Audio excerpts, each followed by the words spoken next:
தமிழுக்கும் என் அருமை தமிழர்களுக்கும் வணக்கம். கரூரில் நடந்த துயர சம்பவம் நம்ம இன்னும் மீட்டு கொண்டு வரல. அதிலிருந்து இன்னும் யாரும் மீளலை.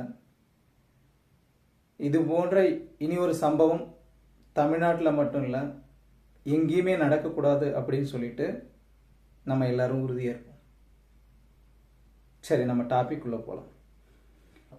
சென்னை உயர்நீதிமன்றம் தானா முன் வந்து இந்த வழக்கை விசாரிச்சுட்டு இருக்கிறாங்க. இன்னொரு பக்கம் தமிழ்நாடு முதலமைச்சர் தனிநபர் ஆணையம், அது மட்டும் இல்லாமல் சிறப்பு புலனாய்வு பிரிவு, இது ரெண்டுத்தையும் அமைச்சு உத்தரவிட்டிருக்கிறாங்க.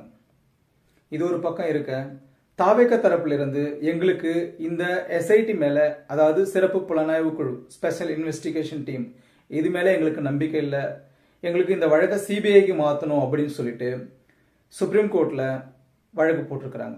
அந்த வழக்கு கடந்த வெள்ளிக்கிழமை விசாரணைக்கு வந்துச்சு. விசாரணைக்கு வந்ததுக்கப்புறம் தலைமை நீதிபதி என்ன கேட்டுக்கிறாங்கன்னா, ரெண்டு தரப்பையும் மாறி மாறி கேள்விகள் கேட்டுட்டு இருக்கிறாங்க. இந்த வழக்கோட நிலை என்ன அப்படின்றத கேள்விகளாக கேட்டிருக்கிறாங்க. அதில் ஒரு சில கேள்விகளை மட்டும் பார்ப்போம்.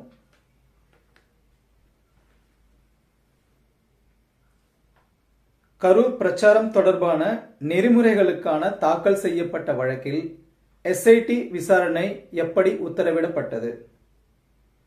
தேர்தல் பிரச்சாரம், ரோட் ஷோ, வழிகாட்டுதல்களுக்கான வழக்கு சென்னை உயர்நீதிமன்றத்தில் கிரிமினல் வழக்கானது எப்படி?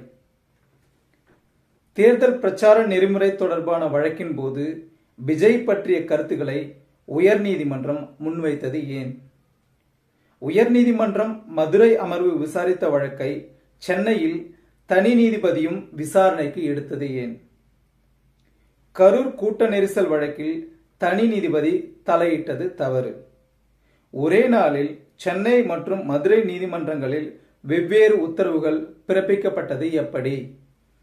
கூட்ட நெரிசல் வழக்கை சென்னை உயர்நீதிமன்றம் தாமாக விசாரணைக்கு ஏற்றது ஏன்? அது மட்டும் இல்லாமல் போஸ்ட்மார்டம் பண்ணுறதுக்கு எத்தனை பெஞ்ச் இருந்தது அப்படின்னு சொல்லி கேட்டிருக்கிறாங்க. வழக்கமாக போஸ்ட்மார்டம் வந்து நம்ம 6 மணிக்கு மேலே பண்ணக்கூடாதுன்னு சொல்லிட்டு ரூல்ஸ் அண்ட் ரெகுலேஷன்ஸ் இருக்குது.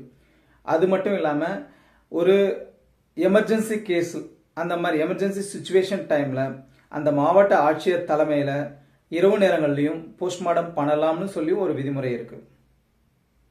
தரப்பு அவங்களோட வாதத்தை முன் வச்சாங்க. கரூர் வழக்கில் தாவேகாவோ விஜயோ எதிர் மனுதாரராக இல்லாத பொழுது எதற்காக எங்களை பற்றி உயர்நீதிமன்றம் கருத்து தெரிவிக்க வேண்டும்? வழக்கிற்கு தொடர்பே இல்லாத வகையில் விஜயின் தலைமை பண்பு குறித்தெல்லாம் சென்னை உயர்நீதிமன்றம் கேள்வி எழுப்பியுள்ளது. கரூர் கூட்ட நெரிசலுக்கு பிறகு பாதிக்கப்பட்டவர்களை சந்திக்க தாவேக நிர்வாகிகளை காவல்துறை அனுமதிக்கவில்லை. அது மட்டும் இல்லாமல் தாவேக தலைவர் விஜய் கூட அன்னைக்கு ஹாஸ்பிட்டலில் போய் அந்த பாதிக்கப்பட்ட மக்களை பார்க்கலாம் அப்படின்றதா இருந்தாங்க.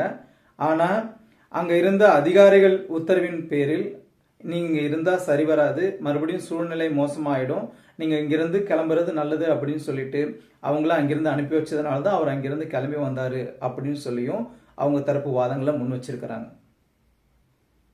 அதே போல் அரசு தரப்பு வழக்கறிஞர்களும் அவங்க தரப்பு வாதங்களை முன் வச்சிருக்கிறாங்க.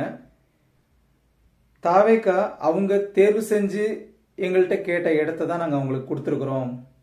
அது மட்டும் இல்லாமல் தாவேகா தலைவர் 7 மணி நேரம் லேட்டாக வந்தது தான் இந்த கூட்ட நெரிசலுக்கு பிரச்சனை, காரணம், மெயின் காரணம் இதுதான் அப்படின்னு சொல்லியிருக்கிறாங்க.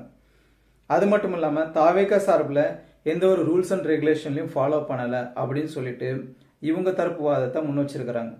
இந்த மாதிரி இருக்கிற சூழ்நிலையில் தாவேகா தரப்பும்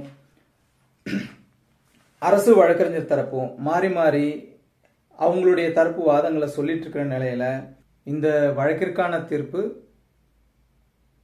இன்று வரும் என்று உச்சநீதிமன்றத்தின் சார்பில் தெரிவிக்கப்பட்டுள்ளது.